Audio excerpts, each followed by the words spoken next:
Ya, bismillahirrahmanirrahim. Assalamualaikum warahmatullahi wabarakatuh. Selamat datang kembali di pertemuan ketiga mata kuliah dasar rekayasa perangkat lunak. Alhamdulillah pada kesempatan kali ini di pertemuan ketiga ini saya akan membahas materi tentang software proses. Di materi ini sebenarnya melanjutkan dari materi minggu kemarin tentang model proses. Ya, lanjutkan yang kemarin ini software proses. Jadi sekarang ada ke model proses. Di software proses ini bagi-bagi lagi. Nanti ada beberapa model yang terkait dalam pengembangan perangkat lunak. Topik kali ini pembahasannya ada dua nih. Yang pertama ada classic proses model dan agile development. Jadi ada dua model, ada classical process model sama agile development. Di classic process model ini dibagi-bagi menjadi beberapa bagian lagi. Yang pertama ada prescriptive model. Ini ada waterfall, ada incremental, ada evolutionary process model. Terus ada specialist process model dan unified process nih. Terus ini contoh sebuah pendekatan pengembangan perangkat lunak yang disebut dengan sistematik dan sequential. Ini contoh, jadi mungkin ada sering dengan waterfall. Ini ada tahapan yang memang seperti air terjun, tangga, anak tangga turun ke bawah. Ini tahapannya berupa communication, planning, modeling, construction, dan development.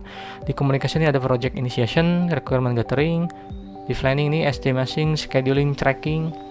Di modeling ini analysis, design. Construction ini kode test. Terus deployment ini delivery support feedback. Ini kriteria waterfall model. Syarat keberhasilan penggunaan model waterfall: 1. Kebutuhan sistem sesuai diidentifikasi lama sebelum mulai. 2. Perubahan kebutuhan diminimalkan selama proyek berjalan. Ini kekurangannya kurang fleksibel antara tiap tahap dan perubahannya. Terus banyak waktu terlewat antara mulai awal proposal sistem dalam fase analisis sehingga sampai sistem dikreasi ini agak lama nantinya. Terus model ini hanya sesuai bila kebutuhan dimengerti dengan baik dan cukup stabil. Itu hanya, jadi kan tiap model ini punya kelebihan dan kekurangan. Ini ada varian dari waterfall lain, ini ada P model. Ini hampir sama tahapannya, cuma berbentuk P. Ini setiap aksi yang dilakukan pada awal proyek hingga implementasi berasosiasi dengan aksi quality assurance. Ini contoh ada berbentuk P dari ini posisinya kiri ke bawah sampai nanti dari bawah ke kanan atas. Pertama requirement modeling, terus arsitektur design, komponen design, code generation, unit testing, integration testing, system testing, acceptance testing. Ini saling berhubungan. Requirement modeling berhubungan dengan acceptance, system testing, architectural design berhubungan dengan system testing dan integration, komponen design berhubungan dengan unit testing, dan integration, code generation berhubungan dengan unit testing. Jadi saling berhubungan. Ini varian disebut dengan V model. Terus ada lagi incremental process model. Ini kombinasi model proses linear dan paralel, mengirimkan perangkat lunak secara bertahap dalam bagian kecil yang berguna hingga komplit. Ini contoh incremental ya. Ini ada communication, planning, modeling, construction, deployment. Increment 1, ini yang pertama delivery plus increment, yang kedua increment 2 ini delivery, increment second, dan increment n sampai nanti menyampaikan berapa increment. Ini kalender waktunya berapa, ini fungsinya, fiturnya apa nih, grafik yang ke atasnya dan ke bawah X dan Y nya. Ini contohnya incremental. Terus evolutionary model nih. Evolutionary model bersifat iteratif, kemungkinan pembangunan tepat ada prototyping, spiral, dan concurrent development model nih. Prototyping, langkah pertama yang baik bila pelanggan memiliki kebutuhan tapi clueless tentang rincian. Ini spiral prototyping yang iteratif dengan aspek terkontrol dan sistematik dari model sekuensial. Concurrent development model, pembangunan iteratif dan bersamaan untuk berbagai proses model. Ini contoh prototype. Metodologi prototype terdiri dari fase analis, desain, dan implementasi yang berbarengan terus berulang. Jadi kalau prototype versi sederhana dari sejumlah fitur minimal. Jadi ini digabungkan sehingga kan kenapa ini paling favorit biasanya dilakukan dalam mengembangkan sistem ketika Anda melakukan tugas akhir atau skripsi. Ini banyak menggunakan prototype karena memang di prototype kan menggabungkan dari beberapa model, apa baik itu yang sifatnya klasik dan yang terbaru. Di sini juga ada, cuma nanti ada kelebihan kekurangannya. Contoh, ada listen to customer, tahapannya build mockup, customer test drive mockup. Ini berputar terus menerus. Keuntungannya ini menyediakan gambaran sistem bagi pengguna walaupun belum siap digunakan, karena namanya prototype kan. Kita bikin dulu siap atau tidaknya ya, itu kan sambil berjalan nanti. Kerugiannya prototype sering mengalami perubahan yang signifikan sehingga banyak aplikasi awalnya tidak digunakan lagi. Karena tadi kan kita sering berinteraksi, pasti nanti akan ada selalu terjadi perubahan di baik di tahapan analis, desain atau nanti testing. Itu pasti itu. Karena kan ya ini kan iteratif. Spiral model ini sesuai dengan pengembangan perangkat lunak skala besar. Ini spiral. Terus software berkembang sejalan dengan proses yang berlangsung. Pengembang dan pelanggan lebih memahami dan beresiko terhadap risiko pada setiap tingkat evolusi ini. Ini spiral model, bentuknya seperti ini. Risk analis tahapannya. Terus ada engine planning. Tahapan pertama planning, kedua risk analis, engineering, communication, construction, playlist, customer evaluation, customer communication. Untuk skala yang pembangunan perangkat lunak yang sifatnya besar nih, kalau mau pakai spiral model. Kalau mau pakai spiral model ini harus diperhatikan.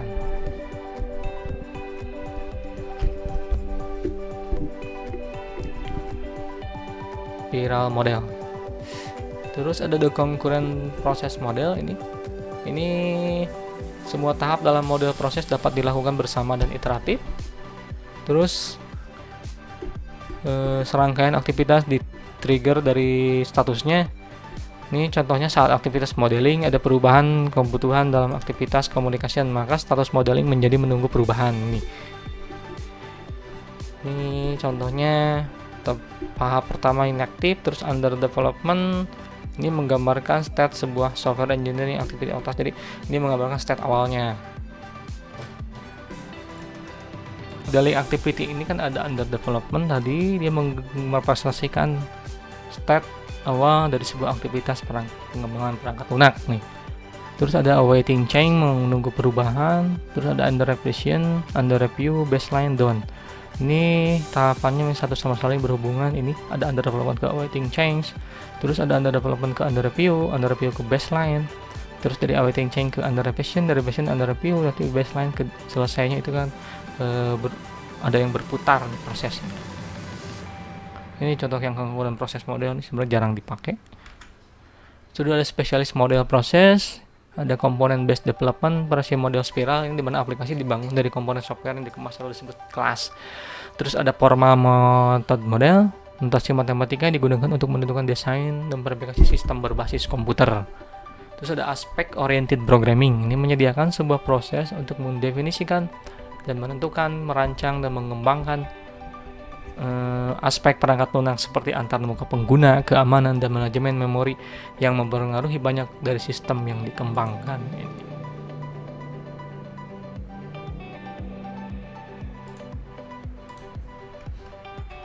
Terus unified process, ada use case driven, architectural centric, ada iteratif, incremental software process. Di fasenya ada inception phase, dimana Anda melakukan komunikasi dengan customer dan perencanaan. Terus ada elaboration phase, mengkomunikasikan dan membuat modelnya. Terus ada konstruksi phase, fase untuk konstruksinya, dan transisi phase customer delivery and feedback. Untuk unified process biasanya ini pakai UML nih. Ini di dalam unified process ini langkahnya. Core workflow-nya itu tadi proses pekerjaannya ada apa aja, ada requirement, analysis, design, implementation, dan testing. Requirement ini inception, elaboration. Ini ada 2 tahap, analisis di elaborasi dan ini. Terus desain, ini tahapannya ya desain, di elaborasi dan konstruksi juga. Jadi proses desain ini dimulai dari ketika proses elaborasi dan konstruksi. Implementasi dilakukan ketika fase proses elaborasi construction. Dan tes ini dilakukan setiap proses dimulai dari elaborasi, construction, dan transition. Ini ada pre-evaluasi iteration, iterasi 1, iterasi 2, iterasi n tambah 1, n tambah 2 sampai iterasi m. Jadi iterasi ini dilakukan berulang-ulang sampai proses itu selesai, menemukan softwarenya itu berhasil tidaknya ya di sana, di proses iterasi diujinya. Terus ada agile development, ini sebuah metode yang baru sebenarnya agilnya. Kalau yang tadi kan yang dua yang tradisional itu ya udah lama, tapi sekarang ada istilahnya agile, banyak itu metodenya. Ini agile development. Ini kata agile berarti cepat, ringan, bebas, dan bergerak waspada, dapat memberikan sistem secara cepat, terus menekankan komunikasi terus-menerus dan kolaborasi antara pengembang dan pelanggan. Ini menganut filosofi yang mendorong kepuasan pelanggan, pengiriman perangkat lunak bertahap, tim proyek kecil, metode informal, dan produk rekayasa perangkat lunak yang minimal.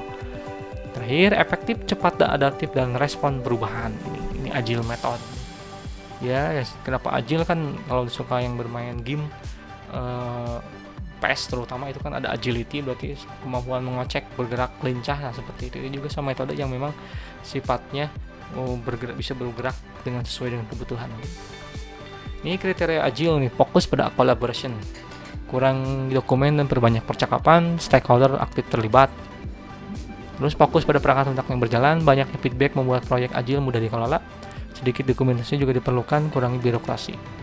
Kalau di Indonesia di instansi pemerintahan agak ribet kalau pakai agile karena birokrasi itu sifatnya, mungkin untuk perusahaan swasta enak kalau pakai agile.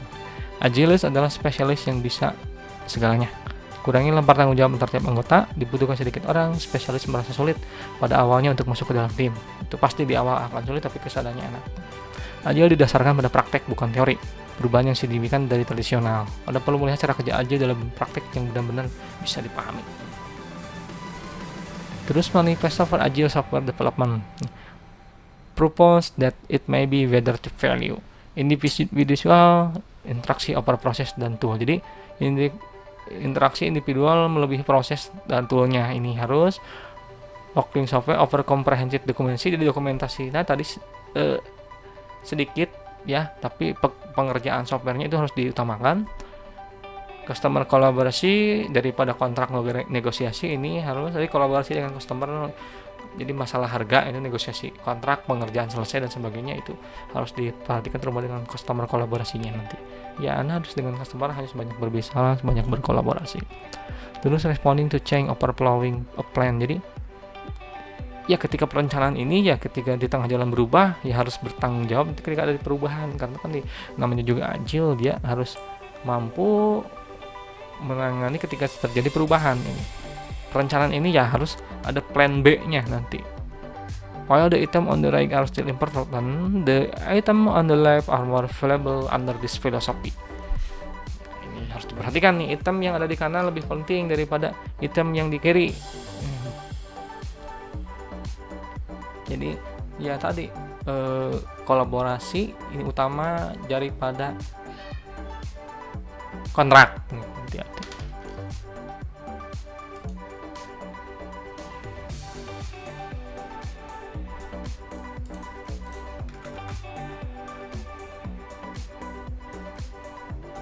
Terus ada klasik SDLC dan Agile. Ini sebenarnya ini kan ada banyak metode. Jadi klasik seperti apa, yang ini seperti apa.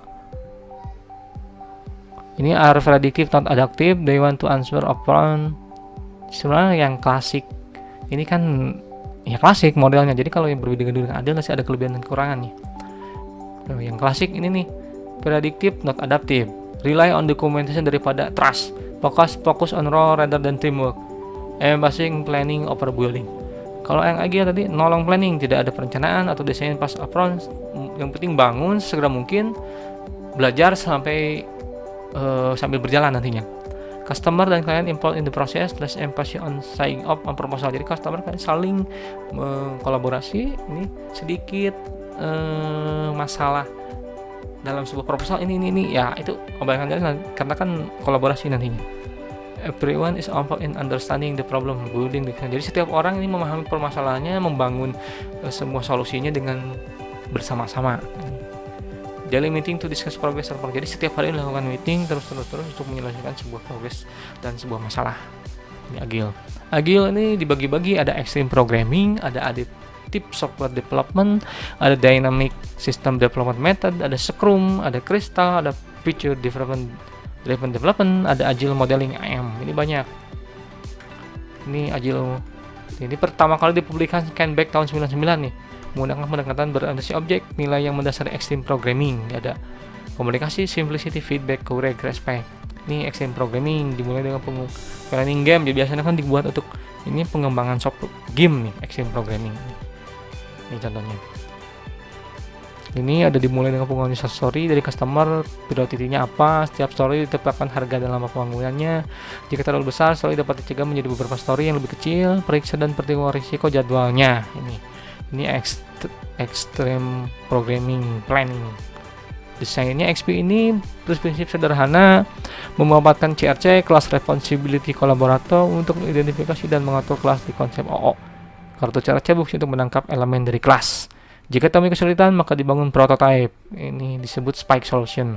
Lakukan refactoring, yaitu mengembangkan desain dari program yang telah ditulis. Program ini diperbaiki. Ini extreme programming. XP coding, setiap unit tes sebelum mengkode dipakai sebagai fokus pemrogram untuk membuat program. Menggunakan konsep pair programming untuk real-time problem solving dan real-time quality assurance. XP testing, testing dilakukan dengan menggunakan unit test yang dipersiapkan sebelum pengkodean. Dokumen untuk acceptance test disiapkan dan dilakukan oleh customer. Ini siklus proses task XP, planning, design, coding, testing. Ini planning, user story, value, acceptance, design, CRC, card, spec solution, prototype, coding, pair programming, test, dan sebagainya.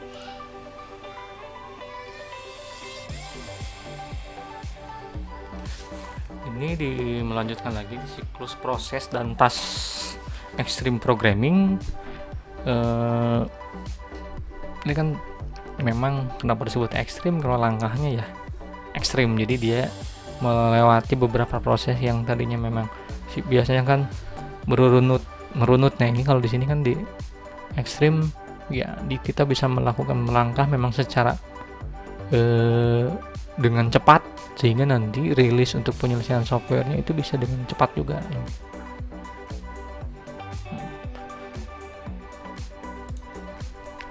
Terus Scrum, nih ini Scrum ini merupakan metode yang sekarang memang lagi in nih di luar negeri. Kebanyakan buat produk software itu menggunakan Agile dan Scrum. Ini diperkenalkan oleh Jeff Sutherland tahun 90-an. Prinsip Scrum ini dia ukuran tim kecil melancarkan komunikasi, mengurangi biaya, dan memberdayakan satu sama lain. Proses dapat beradaptasi terhadap perubahan. Proses menghasilkan beberapa increment pembangunan, dan orang yang membangun dibagi dalam yang tim kecil.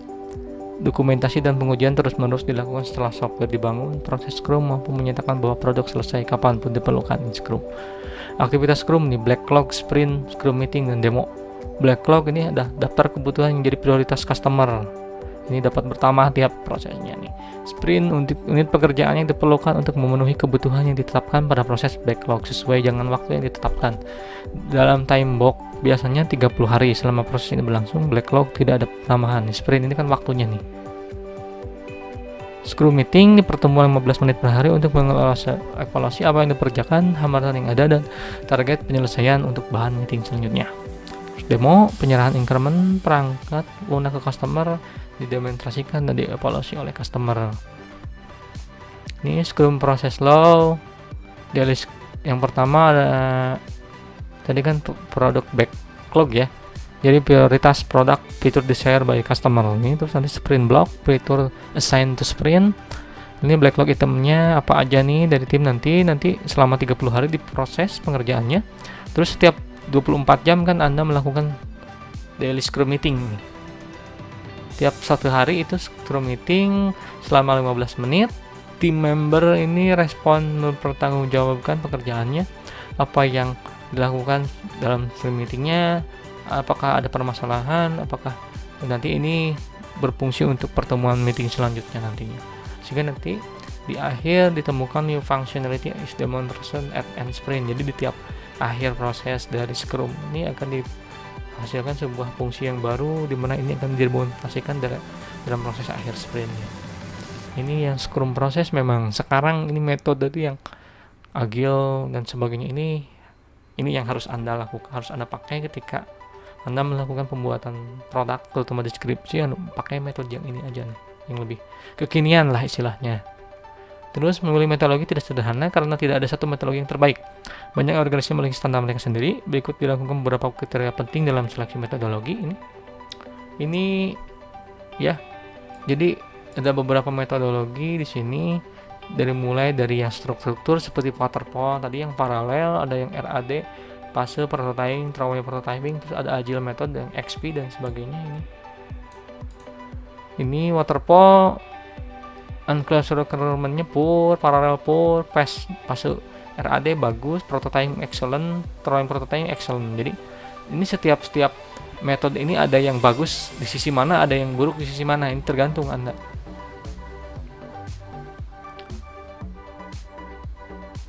Karena memang ada yang bagus semua di sisi teknologi unfamiliar, contohnya throwaway prototyping ini excellent, tapi di sisi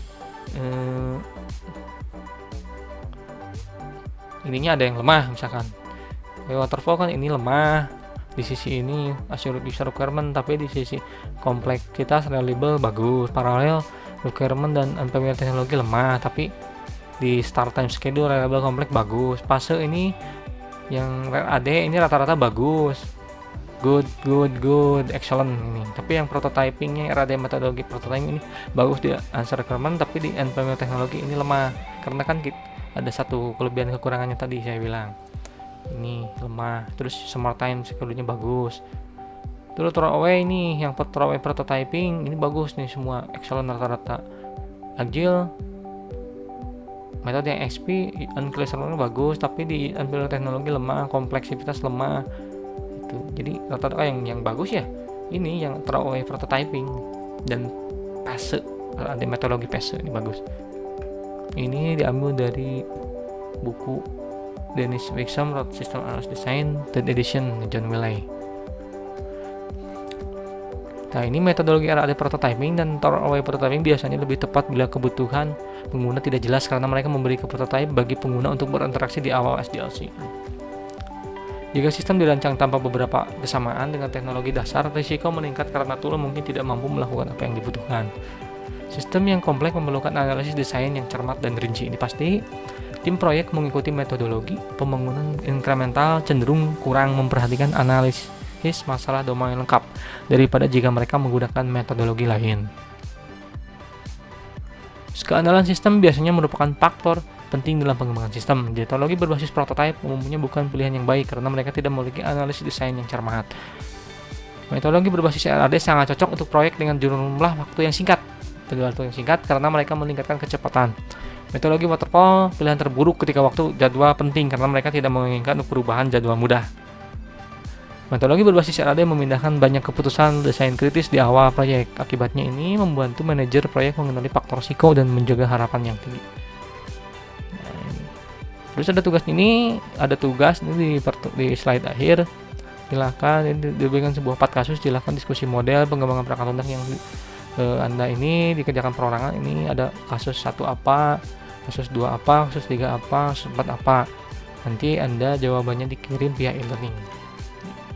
Nah, ini sedikit pembahasan ya, semoga bisa dipahami tentang software proses. Jadi ada 2 topik yang utama, yaitu tentang classic proses model, ada agile development. Nah, ini ya dengan belajar ini nanti Anda bisa menentukan sebuah model yang tepat apa nih. Karena kan sekarang udah tahun 2020, tapi Anda ada yang masih menggunakan waterfall.